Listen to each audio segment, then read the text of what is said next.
Today we will show you the 10 terrifying ghost encounters caught on camera.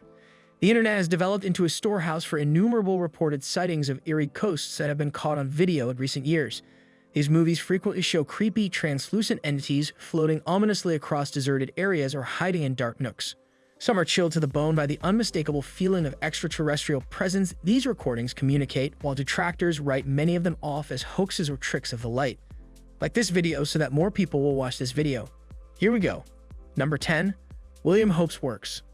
William Hope amassed a collection of unearthly photographs and was among the first people to specialize in spirit photography.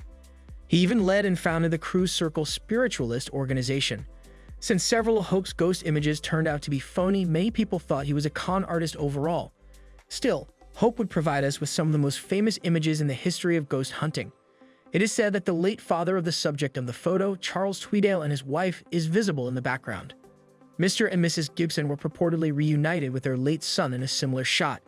With her late husband towering over her, Hope snapped what is arguably the most well-known picture of Mrs. Hortense Leverson. Number 9. Terrifying terrier. Not only the owners had to say goodbye to this terrier, but losing a beloved pet is never easy. The terrier's playmate was the larger dog in the other picture, which was taken a few weeks after the loss. The large dig was noticeably affected by the terrier's passing, but it's possible that the dog and its small buddy were closer than previously believed. If you examine the picture attentively, you can see what appears to be the terrier levitating over the larger dog. Was the terrier not prepared to go to the large fire hydrant in the sky, or was this a photo trick using a dog that looks similar? Either way, the tale was intriguing enough to appear in a Life magazine issue from 1939. Number 8. Genevieve King. A man will store up so much in his ghostly heart that no amount of fire or freshness can match it. That is among Daisy Buchanan's most enduring quotations from The Great Gatsby, the masterpiece by F. Scott Fitzgerald. Daisy was reportedly influenced by socialite Genevieve King, who had a brief romantic relationship with Fitzgerald when they were younger. Even though King died in 1980, is there a chance that the green light at the end of the dock is still burning? This appears to be the case based on this 2018 snapshot taken by Christy Ranieri. Ranieri took this unsettling picture while she was near King's former summer residence in Lake Forest, Illinois. King sees a disturbing resemblance to the late Harris and feels that the unusual face in the photo is King's ghost. Number 7. The Raynham Hall Brown Lady. The origin of this shot is the only thing creepier than the image itself. Lady Dorothy Walpole, the second wife of Charles Townshend and sister to Prime Minister Robert Walpole, is said to be the spectral apparition. According to folklore, Townshend discovered that before being married, Dorothy had an affair with the Lord Thomas Wharton. Townshend imprisoned Dorothy up at Raynham Hall, where she stayed until her death in 1726, and staged a fictitious burial for her. For some spiritualists, this photography is all the evidence they need, even though a lot of that account is based on rumors. Captured by Captain Hubert C. Provend in 1936, the image is said to depict Dorothy's spirit meandering down Raynham Hall's staircase. The moniker "the Brown Lady" originated from the brown clothing that she was reportedly donning. Number 6. The Newby Church Spectre. This image was taken within the Church of Christ the Consoler in Newby Hall in 1963 by Reverend Kenneth F. Lord. A shadowy person lounging in the corner of the chapel overshadows its stunning architecture. The spectral apparition, dressed in what looks to be a hooded gown and a white shroud, was dubbed the Spectre of Newby Church and the Newby Monk.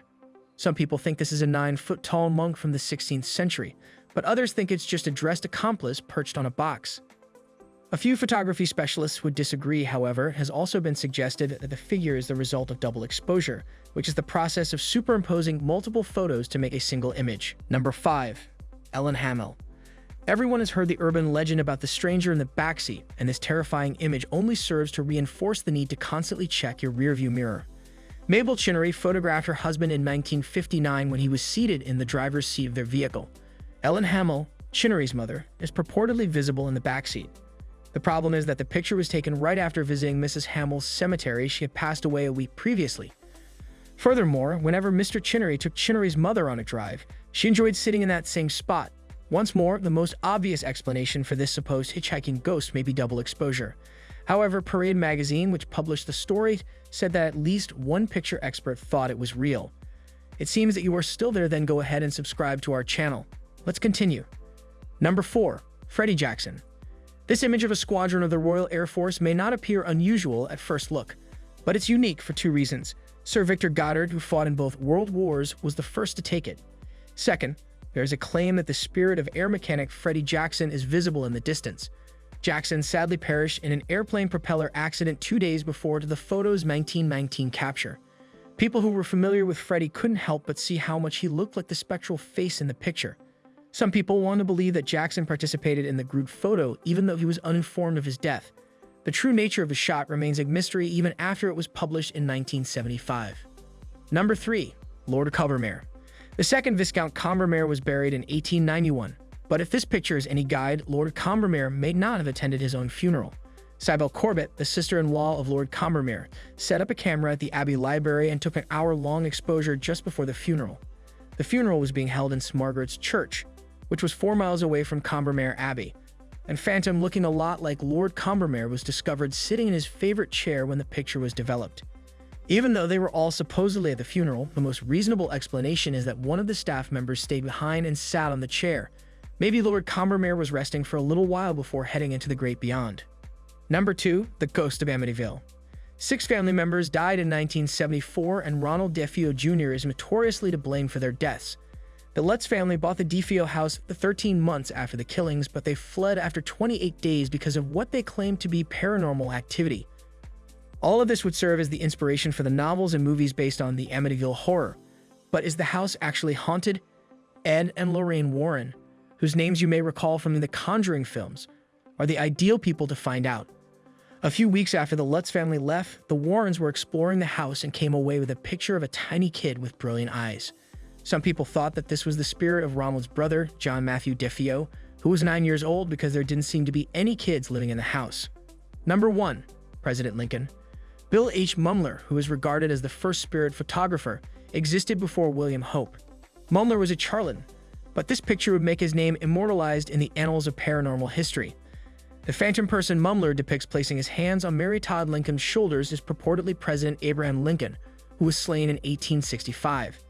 It has been reported that Mumler was unaware that Mrs. Lincoln had been in his presence when this 1869 photo was shot until it came to light.